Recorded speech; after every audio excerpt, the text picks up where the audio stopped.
Hello guys, welcome to my another new blog. আমরা এখন যাচ্ছি সবজি বাজার করতে। তো আমরা ঘর থেকে বেরিয়ে গেছি। আমাদের ঘর থেকে প্রায় গাড়িতে গেলে মোটামুটি 6 থেকে 7 মিনিট লাগে সবজি বাজারে পৌঁছতে, যেটা হচ্ছে মেন সবজি বাজার সেখানে। তো দেখো, আমরা অলরেডি মার্কেটে পৌঁছে গেছি, কিন্তু আমরা এখনও সবজি মার্কেটে পৌঁছাইনি। আর একটু গেলেই সবজি মার্কেট। তো ভিডিওটা স্কিপ না করে তোমরা পুরো ভিডিওটা কন্টিনিউ দেখতে থাকো। তো দেখো, ফাইনালি আমি পৌঁছে গেলাম সবজি মার্কেটে। এই দেখো, আমার হাজব্যান্ড এখন সবজি কিনছে এখান থেকে সবজি কিনছে। এছাড়াও অনেক বড় সবজি মার্কেটে, প্রচুর বড়। এখানে যেগুলো পাবো না, সেগুলো অন্য দোকান থেকে আরও নিতে হবে। তো আমি দেখো এখানে দাঁড়িয়ে আছি।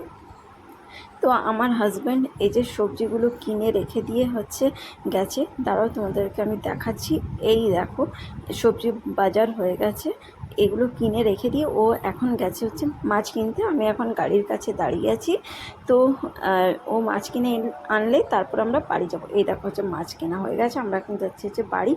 আজকে মাছ কিনেছে ইলিশ মাছ। ইলিশ মাছ আমার খেতে ভীষণই ভালো লাগে। আর আমার ছেলেও ভীষণ ভালো খায় ইলিশ মাছটা। সবারই ঘরে সবারই খুব ভালো লাগে। তো আজকে ব্লগটা কেমন লাগলো জানিও অবশ্যই।